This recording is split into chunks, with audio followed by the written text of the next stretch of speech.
Hi hello ನಮಸ್ತೆ. ನಾನು ನಿಮ್ಮ ಗರಗು ಗರಗ್. ನಿಮ್ಮ ಎದುರುಗಡೆ ನಾನಿವತ್ತು ಒಂದು ಕರ್ನಾಟಕ ರಾಜ್ಯದ ಗೌರ್ಮೆಂಟ್ಗೆ ಜಾಬ್ಗೆ ಸಂಬಂಧಪಟ್ಟಿರುವಂಥದ್ದು, ಉದ್ಯೋಗಕ್ಕೆ ಸಂಬಂಧಪಟ್ಟಿರುವಂಥದ್ದು ಒಂದು ನೋಟಿಫಿಕೇಷನ್ನ ತಂದಿದ್ದೀನಿ. ಅದು ಕರ್ನಾಟಕ ವಿದ್ಯುತ್ ಪ್ರಸರಣ ನಿಗಮ ನಿಯಮಿತಕ್ಕೆ ಸಂಬಂಧಪಟ್ಟಿರುವಂಥದ್ದು. ಈ ನೋಟಿಫಿಕೇಷನನ್ನು ಡೀಟೇಲ್ ಆಗಿ ನಿಮಗೆ ಎಕ್ಸ್ಪ್ಲನೇಷನ್ ಮಾಡಲಿಕ್ಕೆ ಟ್ರೈ ಮಾಡ್ತೀನಿ. ಇದು ಕರ್ನಾಟಕ ವಿದ್ಯುತ್ ಪ್ರಸರಣ ನಿಗಮ ನಿಯಮಿತ, ಬೆಂಗಳೂರು ಸರಬರಾಜು ಕಂಪನಿ ನಿಯಮಿತ, ಚಾಮುಂಡೇಶ್ವರಿ ವಿದ್ಯುತ್ ಸರಬರಾಜು ನಿಯಮಿತ, ಹುಬ್ಬಳ್ಳಿ ವಿದ್ಯುತ್ ಸರಬರಾಜು ನಿಯಮಿತ, ಮಂಗಳೂರು ವಿದ್ಯುತ್ ಸರಬರಾಜು ಕಂಪನಿ ನಿಯಮಿತ. ಇವು ಏನು ಇದ್ದಾವೆ ವಿದ್ಯುತ್ ಸರಬರಾಜು ಕಂಪನಿಗಳನ್ನು ನಾವೇನು ಕರಿತೀವಿ, ಅವು ಎಲ್ಲ ವಿದ್ಯುತ್ ಸರಬರಾಜು ಕಂಪನಿಗಳಲ್ಲಿಯೂ ಸಹಿತ ಏನು ಮಾಡಿದ್ದಾರೆ ಅಂತಂದರೆ, ಇಂಜಿನಿಯರಿಗೆ ಸಂಬಂಧಪಟ್ಟಿರುವಂಥದ್ದು ಮತ್ತು ಸಹಾಯಕ ಸಂಬಂಧಪಟ್ಟಿರುವಂಥದ್ದನ್ನು ಇಲ್ಲಿ ಕರೆದಿದ್ದಾರೆ. ಇಲ್ಲಿ ನೀವು ನೋಡ್ಬೋದು ಏನಂತಂದರೆ, ಕೊಟ್ಟಿರುವಂಥ ಹುದ್ದೆಗಳ ಸಂಖ್ಯೆ ಇಲ್ಲಿ 399 ಸಹಾಯಕ ಇಂಜಿನಿಯರ್ ಮತ್ತು 6 ಬ್ಯಾಕ್ಲಾಗ್ ಅಂತ ನಾವೇನು ಕರಿತೀವಿ, ಎಲ್ಲ ಸೇರಿನೇ 399 ಆಗಿರುವಂಥದ್ದು. 21 ಸಹಾಯಕ ಇಂಜಿನಿಯರಿಂಗ್ ಮತ್ತು 466 ಕಿರಿಯ ಇಂಜಿನಿಯರಿಂಗ್ ಮತ್ತು 21 ಕಿರಿಯ ಇಂಜಿನಿಯರಿಂಗ್ ಮತ್ತು 357 ಕಿರಿಯ ಸಹಾಯಕ, ಈ ಎಲ್ಲ ಹುದ್ದೆಗಳಿಗೆ ಅವರು ಕರೆದಿದ್ದಾರೆ.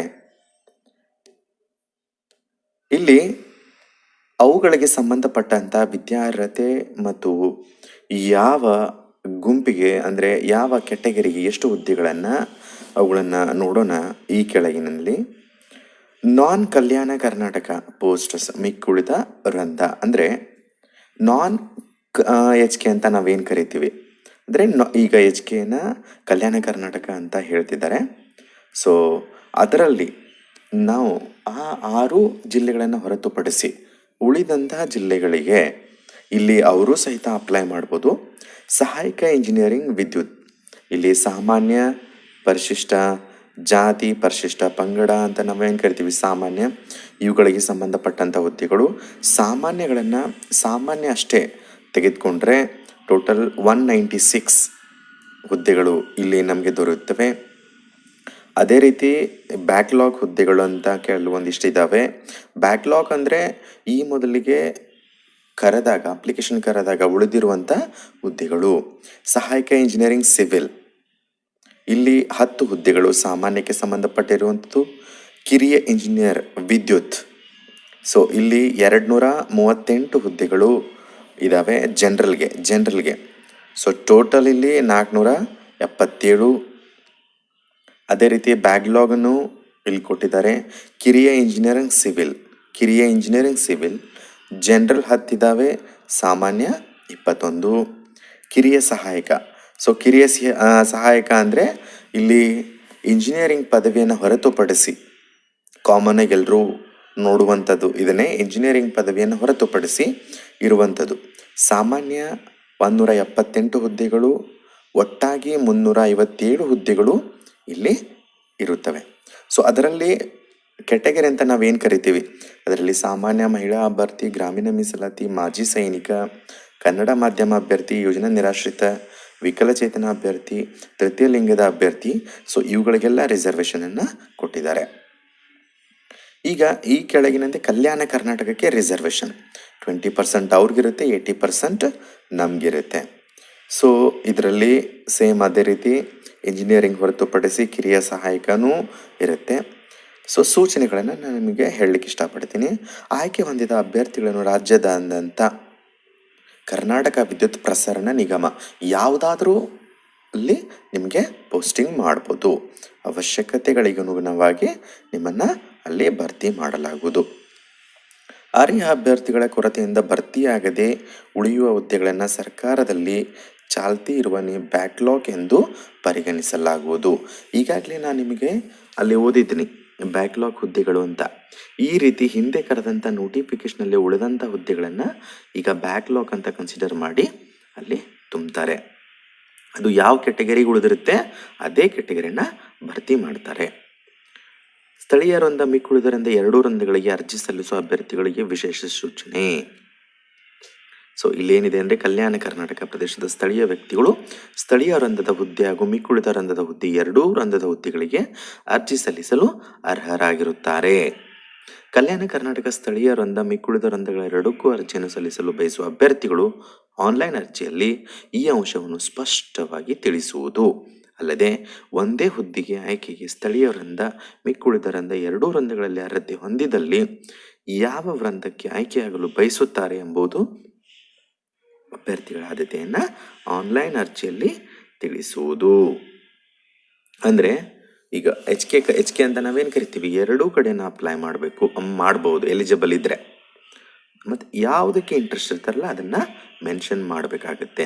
ಪೇ ಸ್ಕೇಲ್ ನೋಡ್ರಿ, ಸಹಾಯಕ ಇಂಜಿನಿಯರಿಂಗ್, ವಿದ್ಯುತ್ ಅಥವಾ ಸಿವಿಲ್ ಇವುಗಳಿಗೆ 41,130 ಬೇಸಿಕ್ ಸ್ಟಾರ್ಟ್ ಆಗುತ್ತೆ. ಕಿರಿಯ ಇಂಜಿನಿಯರ್ ವಿದ್ಯುತ್ ಮತ್ತು ಕಿರಿಯ ಇಂಜಿನಿಯರ್ ಸಿವಿಲ್ಗೆ 26,270 ಬೇಸಿಕ್ ಇರುತ್ತೆ. ಬೇಸಿಕ್ ಮಾತ್ರ ಇದು, ಅದು HRATA ಅದು ಸೇರಿ ಅದು ಹೆಚ್ಚಿಗೆ ಆಗುತ್ತೆ. ಕಿರಿಯ ಸಹಾಯಕ 20,220 ಇದೆ, ಇದು ಬೇಸಿಕ್ ಮಾತ್ರ. ಸೊ ನೌಕರಿ ಭರ್ತಿ ಬಡ್ತಿ ನಿಯಮಗಳನ್ನು ನಿಗದಿತ ಇರುವುದು ಯಾವ ರೀತಿ ಅಂತ, ವಿದ್ಯಾರ್ಹತೆ ಯಾವುದು ಬೇಕು ಅಂತ. ಸಹಾಯಕ ಇಂಜಿನಿಯರ್ ವಿದ್ಯುತ್, ಇಲ್ಲಿ ಮನ್ನಣೆ ಪಡೆದ ಯಾವುದೇ ವಿಶ್ವವಿದ್ಯಾಲಯದ ಸಂಸ್ಥೆಯು AICTE ಮಾನ್ಯತೆ ಪಡೆದಿರುವ ಎಲೆಕ್ಟ್ರಿಕಲ್ ಎಲೆಕ್ಟ್ರಾನಿಕ್ ಇಂಜಿನಿಯರಿಂಗ್ನಲ್ಲಿ BE BTech ಪದವಿ ಹೊಂದಿರತಕ್ಕದ್ದು, ಅಥವಾ AMEIE ಅಂತ ನಾವೇನು ಕರಿತೀವಿ. ಅಂದರೆ BE ಎಲೆಕ್ಟ್ರಿಕಲ್ ಆಗಿರಬೇಕು, ಅದರಲ್ಲಿ ಎಲೆಕ್ಟ್ರಾನಿಕ್ ಇಂಜಿನಿಯರಿಂಗ್ನಲ್ಲಿ BE ಅಥವಾ BTechನ್ನು ಹೊಂದಿರಬೇಕು. ಸಹಾಯಕ ಸಿವಿಲ್ ಇಂಜಿನಿಯರಿಂಗ್, ಇಲ್ಲಿ ಮನ್ನಣೆ ಪಡೆದ ಯಾವುದೇ ವಿಶ್ವವಿದ್ಯಾಲಯದ ಸಂಸ್ಥೆಯಿಂದ ಸಿವಿಲ್ ಇಂಜಿನಿಯರಿಂಗ್ನಲ್ಲಿ BE ಅಥವಾ BTech ಹೊಂದಿರಬೇಕು. ನಂತರ ಕಿರಿಯ ಇಂಜಿನಿಯರಿಂಗ್ ವಿದ್ಯುತ್, ಇಲ್ಲಿ ಕರ್ನಾಟಕ ಪಾಲಿಟೆಕ್ನಿಕ್ನಲ್ಲಿ ವ್ಯಾಸಂಗ ಮಾಡಿರುವ ಕರ್ನಾಟಕ ತಾಂತ್ರಿಕ ಶಿಕ್ಷಣ ಮಂಡಳಿಯಿಂದ ಎಲೆಕ್ಟ್ರಿಕ್ ಅಥವಾ ಎಲೆಕ್ಟ್ರಿಕಲ್ನಲ್ಲಿ ಇಂಜಿನಿಯರಿಂಗ್ ಡಿಪ್ಲೊಮಾ ಅರ್ಹತೆ ಹೊಂದಿರಬೇಕು.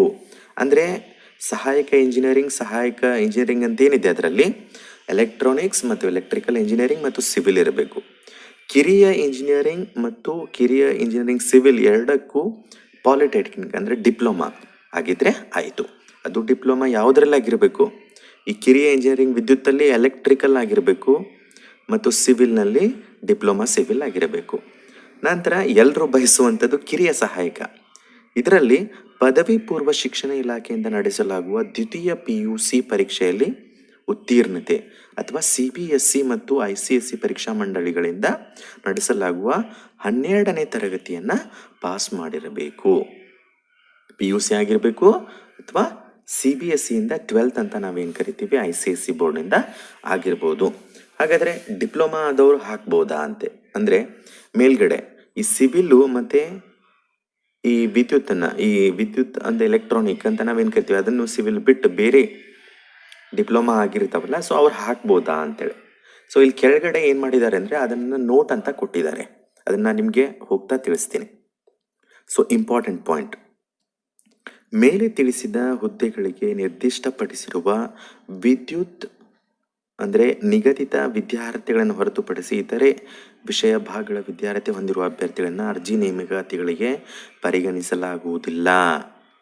ಈಗಾಗಲೇ ನಾನೇ ನಿಮಗೆ ಹೇಳಿದ್ನಿ, ITI PUC ಅಂತ ಕನ್ಸಿಡರ್ ಮಾಡಿದ್ರೂ ಇಲ್ಲಿ ಅದನ್ನು ಯಾವುದೇ ರೀತಿ ಅದಕ್ಕೆ ರಿಸರ್ವೇಷನ್ ಇಲ್ಲ, ಅವ್ರನ್ನ ಇಲ್ಲಿ ಕನ್ಸಿಡರ್ ಮಾಡೋದಿಲ್ಲ. ಮೇಲೆ ತಿಳಿಸಿದ ವಿದ್ಯಾರ್ಥಿ ನಿರೀಕ್ಷೆ ಹೊರತುಪಡಿಸಿ ಇತರೆ ಯಾವುದೇ ತತ್ಸಮಾನ ವಿದ್ಯಾರ್ಥಿಗಳನ್ನು ಪರಿಗಣಿಸಲಾಗುವುದಿಲ್ಲ. ಮುಕ್ತ ವಿಶ್ವವಿದ್ಯಾಲಯಗಳು ನಡೆಸುವ 10+2 ಪರೀಕ್ಷೆಯನ್ನು ಬ್ರಿಡ್ಜ್ ಕೋರ್ಸ್ ಪರೀಕ್ಷೆಯನ್ನು ಪರಿಗಣಿಸಲಾಗುವುದಿಲ್ಲ.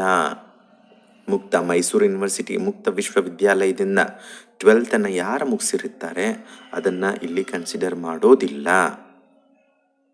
ಅಖಿಲ ಭಾರತ ತಾಂತ್ರಿಕ ಶಿಕ್ಷಣ ಪರಿಷತ್, ಸೊ ದೂರ ಶಿಕ್ಷಣ ಮಾಧ್ಯಮದ ಮುಖಾಂತರ ಯಾವುದೇ ರೀತಿ BE ಅಥವಾ BTech ಅಥವಾ ಡಿಪ್ಲೊಮಾ ಹೊಂದಿದರೆ ಅದು ಕನ್ಸಿಡರ್ ಆಗೋದಿಲ್ಲ.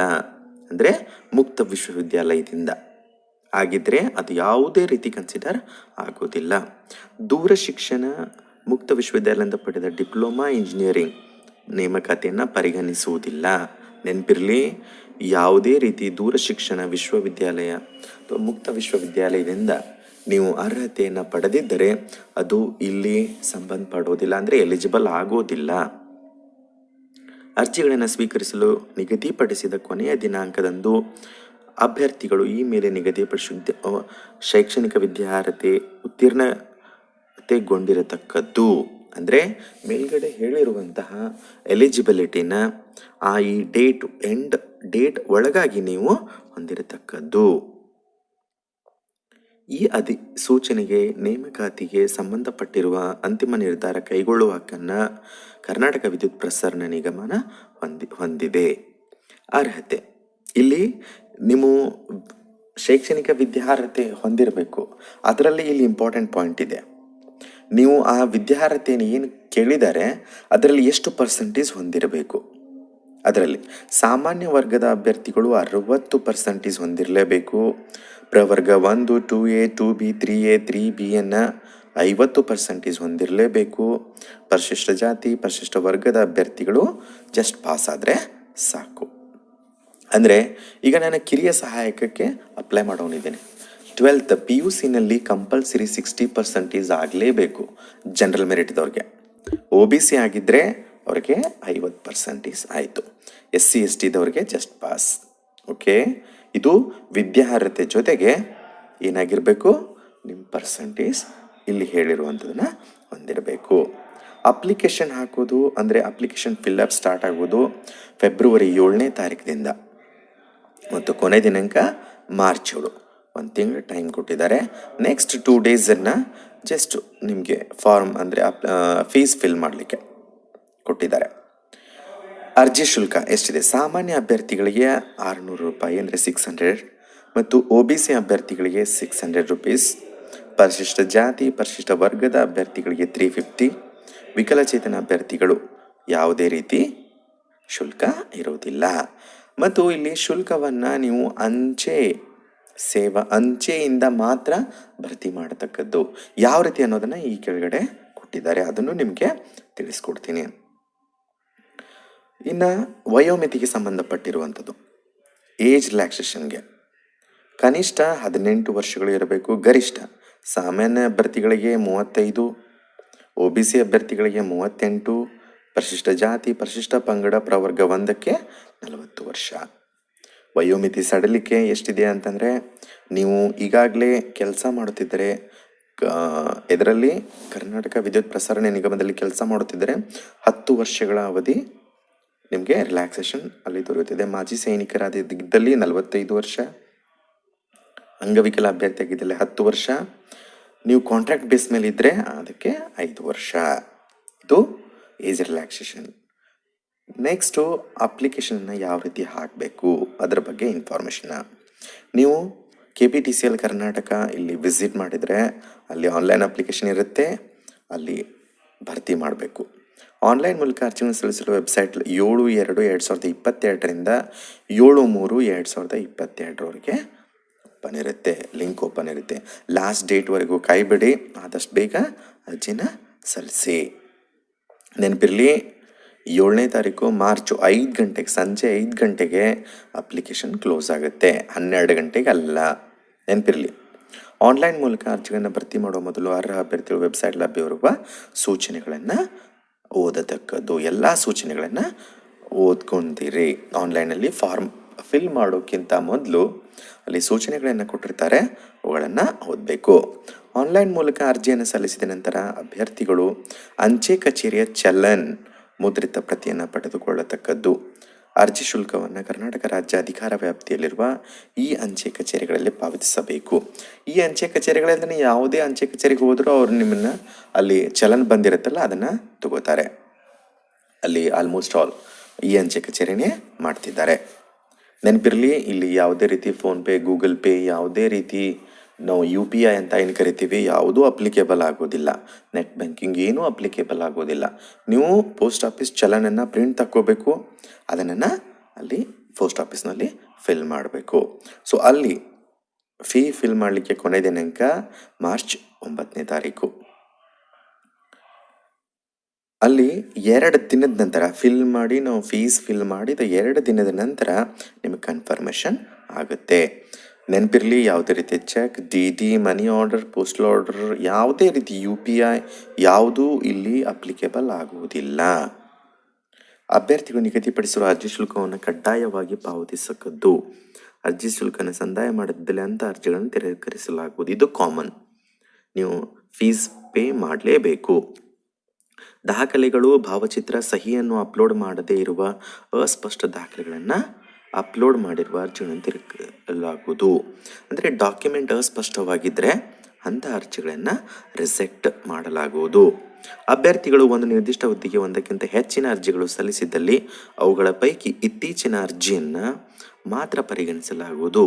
ಆದಾಗ್ಯೂ ಪ್ರತಿಯೊಂದು ಅರ್ಜಿಗೂ ಅಭ್ಯರ್ಥಿಗಳು ಪ್ರತ್ಯೇಕವಾಗಿ ಅರ್ಜಿ ಶುಲ್ಕ ಪಾವತಿಸತಕ್ಕದ್ದು. ನೀವು ಇಂಜಿನಿಯರಿಂಗನ್ನು ಸಲ್ಲಿಸ್ತೀನಿ, ಕಿರಿಯ ಸಹಾಯಕ ಸಲ್ಲಿಸ್ತೀನಿ ಅಂತಂದರೆ ಏನು ಮಾಡಬೇಕಾಗುತ್ತೆ ಅಂದರೆ ಸಪರೇಟಾಗಿ ಅರ್ಜಿಯನ್ನು ಸಲ್ಲಿಸತಕ್ಕದ್ದು ಮತ್ತು ಅಮೌಂಟನ್ನು ಪೇ ಮಾಡಬೇಕಾಗತ್ತೆ.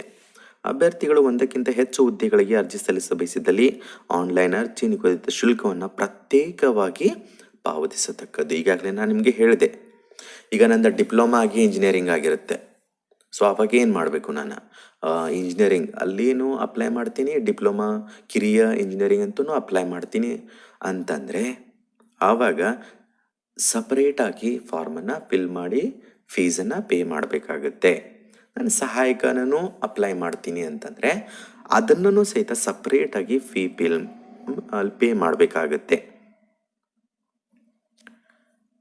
ಮೀಸಲಾತಿಗೆ ಸಂಬಂಧಪಟ್ಟದ್ದಿದ್ದರೆ ಅದನ್ನು ಅಲ್ಲಿ ಅಪ್ಲೋಡ್ ದಾಖಲಾತಿ ಪರಿಶೀಲನೆ ಸಮಯದಲ್ಲಿ ಕಡ್ಡಾಯವಾಗಿ ಸಲ್ಲಿಸಬೇಕು. ಕಲ್ಯಾಣ ಕರ್ನಾಟಕ ಆಗಿರುವಂಥದ್ದು, ಕಲ್ಯಾಣ ಕರ್ನಾಟಕ ಬರುವಂಥ ಅಭ್ಯರ್ಥಿಗಳು ಪ್ರಮಾಣ ಪತ್ರವನ್ನು ಅಪ್ಲೋಡ್ ಮಾಡತಕ್ಕದ್ದು. ನೆನಪಿರಲಿ, ಕಾಸ್ಟ್ ಸರ್ಟಿಫಿಕೇಟು ಆಮೇಲೆ ಕಲ್ಯಾಣ ಕರ್ನಾಟಕಕ್ಕೆ ಸಂಬಂಧಪಟ್ಟಂಥ ಸರ್ಟಿಫಿಕೇಟ್ಗಳನ್ನು ಅಪ್ಲೋಡ್ ಮಾಡಲೇಬೇಕು. ಆಯ್ಕೆ ವಿಧಾನ: ಸಹಾಯಕ ಇಂಜಿನಿಯರಿಂಗ್, ಕಿರಿಯ ಇಂಜಿನಿಯರಿಂಗ್ ಮತ್ತು ಕಿರಿಯ ಸಹಾಯಕ ಹುದ್ದೆಗಳಿಗೆ ಆಪ್ಟಿಟ್ಯೂಡ್ ಟೆಸ್ಟ್ ಇರುತ್ತೆ. ಅಂಕಗಳ ಆಧಾರದ ಮೇಲೆ ಕರ್ನಾಟಕ ಸರ್ಕಾರದಿಂದ ಕಾಲಕಾಲಕ್ಕೆ ಹೊರಡಿಸಲಾದ ಮೀಸಲಾತಿ ನಿಯಮಗಳನ್ನು ಅನುಸರಿಸಿ ಮಾಡಲಾಗುವುದು.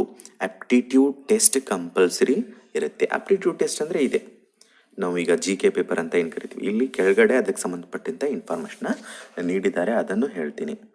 ಆಪ್ಟಿಟ್ಯೂಡ್ ಪರೀಕ್ಷೆಯಲ್ಲಿ ಕನಿಷ್ಠ 35% ಅಂಕಗಳನ್ನು ಗಳಿಸಿದ ಅಭ್ಯರ್ಥಿಗಳು ಮಾತ್ರ ಸಹಾಯಕ ಇಂಜಿನಿಯರಿಂಗ್, ವಿದ್ಯುತ್, ಸಿವಿಲ್, ಕಿರಿಯ ಇಂಜಿನಿಯರಿಂಗ್, ಕಿರಿಯ ಸಹಾಯಕ ಹುದ್ದೆಗಳಿಗೆ ಅರ್ಹರಾಗಿರುತ್ತಾರೆ. ಅಂದರೆ eligibility.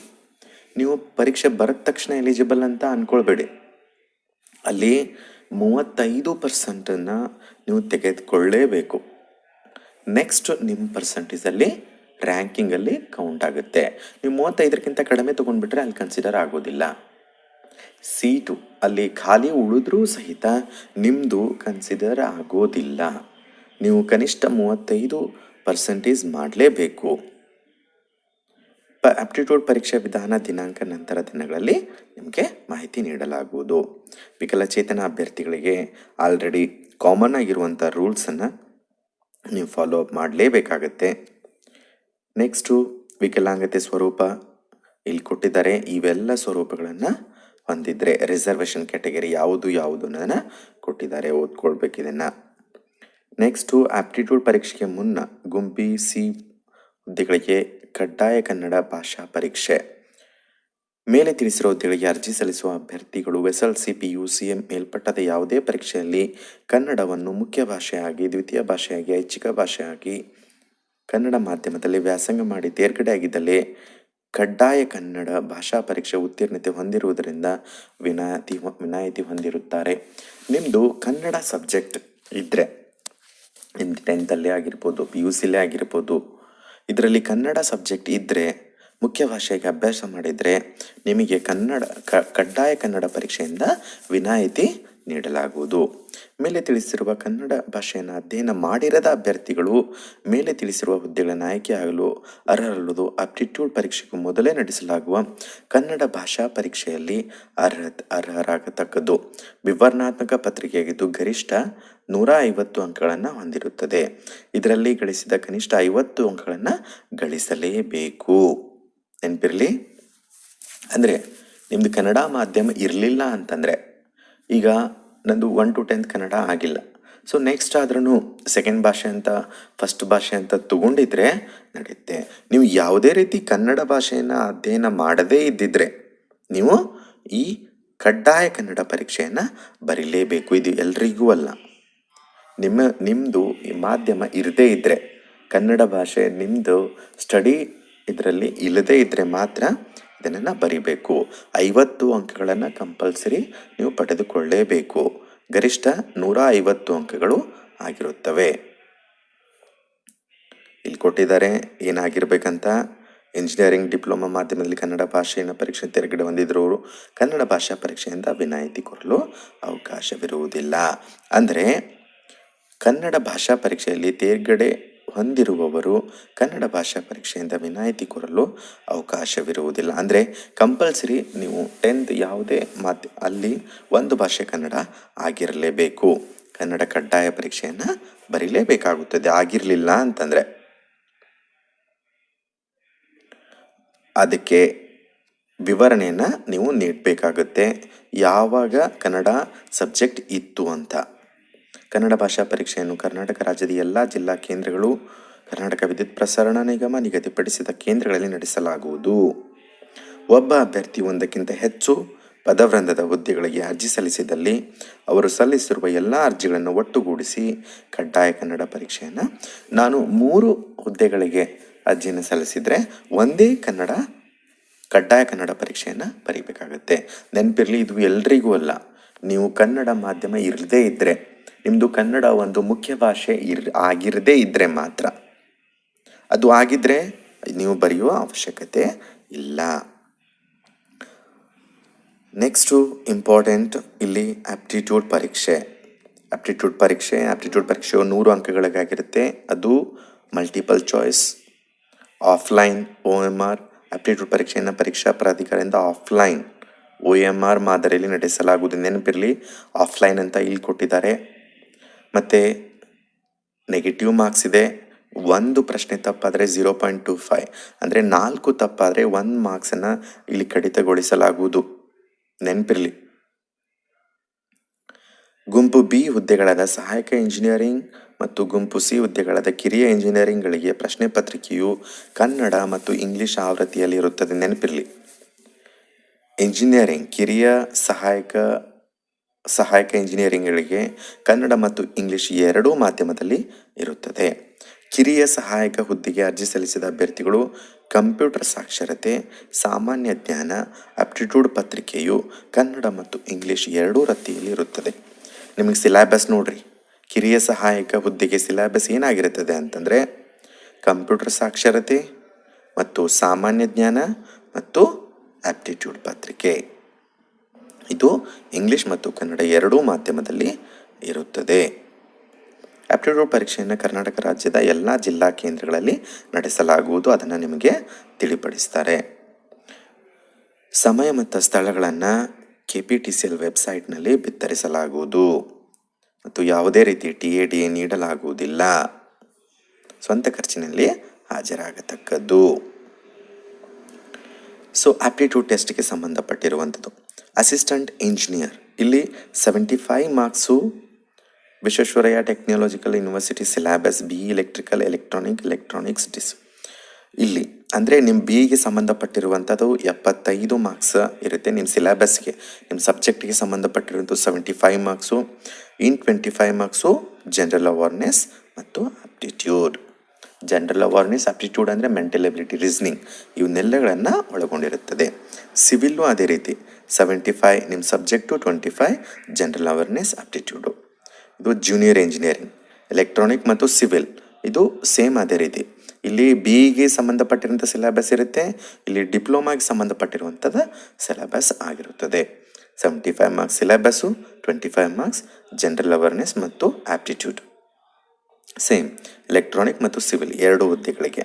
Next junior assistant, 20 marks computer literacy, 50 marks general awareness ಮತ್ತು ಆಪ್ಟಿಟ್ಯೂಡ್. 30 ಮಾರ್ಕ್ಸು ಜನರಲ್ ಇಂಗ್ಲೀಷ್ ಬಾರ್ ಜನರಲ್ ಕನ್ನಡ. ನೀವು ಜನರಲ್ ಇಂಗ್ಲೀಷ್ ತೊಗೊಂಡ್ರೆ ಜನರಲ್ ಇಂಗ್ಲೀಷ್ ಇರುತ್ತೆ, ಅಥವಾ ಜನರಲ್ ಕನ್ನಡ ತೊಗೊಂಡ್ರೆ ಜನರಲ್ ಕನ್ನಡ ಇರುತ್ತೆ. ಇಲ್ಲಿ ಬಾರ್ ಅಂತ ಕೊಟ್ಟಿರೋದ್ರ ಮುಖಾಂತರವಾಗಿ ಯಾವುದಾದ್ರೂ ಒಂದಂತ ಅರ್ಥ ಕೊಡುತ್ತೆ, ಬಟ್ ಇದರದ ಡಿಟೇಲನ್ನು ನಿಮಗೆ ಹೇಳ್ತಾರೆ.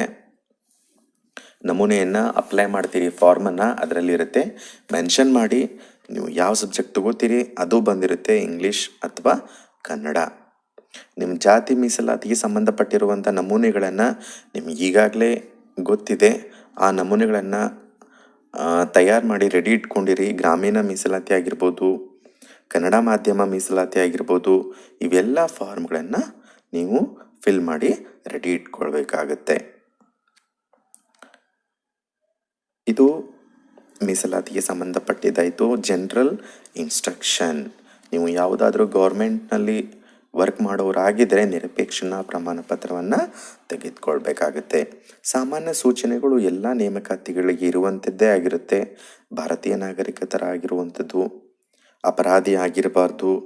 ಸೊ ಈ ರೀತಿ ಜನರಲ್ ಇನ್ಸ್ಟ್ರಕ್ಷನ್. ಆಫ್ಲೈನ್ ಅಪ್ಲಿಕೇಶನ್ ಇಲ್ಲ, ಆನ್ಲೈನಲ್ಲೇ ಅರ್ಜಿ ಸಲ್ಲಿಸಬೇಕು. ನೆನಪಿರಲಿ, ಅರ್ಜಿಯನ್ನು ಯಾವುದೇ ರೀತಿ ಅಂಚೆ ಕೊರಿಯರ್ ಮುಖಾಂತರ ಸಲ್ಲಿಸೋ ಹಾಗೆ ಇಲ್ಲ, ನಿಮ್ಮ ಹತ್ರನೇ ಇಟ್ಕೊಳ್ಬೇಕು. ಏನಾದರೂ ಇನ್ಫಾರ್ಮೇಷನ್ ಇದ್ದರೆ KPTCL ಕರ್ನಾಟಕ ಇಲ್ಲಿ ನೀವು ಭೇಟಿ ಕೊಡಬಹುದು. ನಾನು ಕೊಟ್ಟಿರುವಂಥ ಮಾಹಿತಿ ಸಫಿಷಿಯೆಂಟ್ ಇದೆ ಅಂತ ನಾನು ಅನ್ಕೋತೀನಿ. ಇದರಲ್ಲಿ ಏನಾದರೂ ಡೌಟ್ಸ್ ಇದ್ದರೆ ಸೊ ಕಮೆಂಟ್ಸ್ ಬಾಕ್ಸಲ್ಲಿ ಕಮೆಂಟ್ ಮಾಡಿರಿ. ನಾನು ಆ ಡೌಟ್ಸನ್ನು ಕ್ಲಾರಿಫೈ ಮಾಡಲಿಕ್ಕೆ ಟ್ರೈ ಮಾಡ್ತೀನಿ. ಮತ್ತು ಡಿಸ್ಕ್ರಿಪ್ಷನ್ ಬಾಕ್ಸಲ್ಲಿ ಇದಕ್ಕೆ ಸಂಬಂಧಪಟ್ಟಿರುವಂತಹ ಕರ್ನಾಟಕ ವಿದ್ಯುತ್ ಪ್ರಸಾರಣ ನಿಗಮಕ್ಕೆ ಸಂಬಂಧಪಟ್ಟಿರುವಂತಹ ವೆಬ್ಸೈಟನ್ನು ಇರುತ್ತೆ. ಅದರಲ್ಲಿ ಕ್ಲಿಕ್ ಮಾಡಿದರೆ ಡೈರೆಕ್ಟು ನಿಮ್ಗೆ ಆ ವೆಬ್ಸೈಟೇ ತಗೊಂಡು ಹೋಗ್ತದ. ಲಾಸ್ಟ್ ಡೇಟ್ವರೆಗೂ ವೇಟ್ ಮಾಡಬೇಡ್ರಿ. ಆನ್ಲೈನ್ ಅಪ್ಲಿಕೇಶನ್ ಶುರುವಾದ ತಕ್ಷಣ ಅಪ್ಲೈ ಮಾಡಿ. ನೆನಪಿರಲಿ, ಇಲ್ಲಿ ಯಾವುದೇ ರೀತಿ UPI ಏನೂ ನಡೆಯೋದಿಲ್ಲ. ಪೋಸ್ಟ್ ಚಲನ್ ಮುಖಾಂತರ ನೀವು ಫಾರ್ಮ್ ಫಿಲ್ ಮಾಡಿದ ತಕ್ಷಣ ಪೋಸ್ಟ್ ಚಲನ್ ಬರುತ್ತೆ. ಅದರ ಮುಖಾಂತರ ಮಾತ್ರ ಇಲ್ಲಿ ಫೀಯನ್ನು ಪೇ ಮಾಡಬೇಕು. ಎಕ್ಸಾಮಲ್ಲಿ ಆಪ್ಟಿಟ್ಯೂಡ್ ಟೆಸ್ಟಲ್ಲಿ ನೆಗೆಟಿವ್ ಮಾರ್ಕ್ಸ್ ಇದೆ. ನೆನಪಿರಲಿ, ನೆಗೆಟಿವ್ ಮಾರ್ಕ್ಸ್ ಇದೆ. ಇಲ್ಲಿ ಆಫ್ಲೈನ್ ಅಂತ ಕೊಟ್ಟಿದ್ದಾರೆ, ಅದು ನೆನಪಿರಲಿ. ಸಿಲೆಬಸ್ಸನ್ನು ಮೆನ್ಷನ್ ಮಾಡಿದ್ದಾರೆ. ಎಂಜಿನಿಯರಿಂಗ್ ಆದವ್ರಿಗೆ 75 ಸಿಲೆಬಸ್ಸು, 75 ಅವ್ರ ಸಂಬಂಧಪಟ್ಟಂಥ ಸಬ್ಜೆಕ್ಟು, 25 ಜನರಲ್ ಅವೇರ್ನೆಸ್ ಇರುತ್ತೆ. ಅದೇ ರೀತಿ ಕಿರಿಯ ಸಹಾಯಕರಿಗೆ ಕಂಪ್ಯೂಟರ್ ಲಿಟ್ರಸಿ ಆಗಿರ್ಬೋದು, ಜನರಲ್ ಅವೇರ್ನೆಸ್ ಆಪ್ಟಿಟ್ಯೂಡ್ ಆಗಿರ್ಬೋದು, ಮತ್ತು ಕನ್ನಡ, ಜನರಲ್ ಕನ್ನಡ ಪಾರ್ ಜನರಲ್ ಇಂಗ್ಲೀಷ್ ಅಂತ ಇದೆ.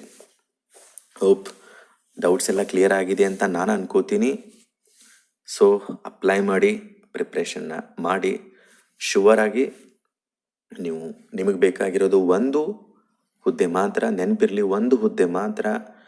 ರಿಸರ್ವೇಷನ್ 5 ಹುದ್ದೆ ಇದ್ದಾವೆ, 8 ಇದ್ದಾವೆ, 10 ಇದ್ದಾವೆ ಅಂತ ಯಾವುದೇ ರೀತಿ ಬೇಜಾರಾಗೋ ಅವಶ್ಯಕತೆ ಇಲ್ಲ. ಪ್ರಿಪೇರ್ ಮಾಡ್ತಾ ಇರಿ, ಸಕ್ಸಸ್ ಬಂದೇ ಬರುತ್ತೆ. Okay, all the best. Take care. Will meet you one more new notification. Okay, until then take care. Bye.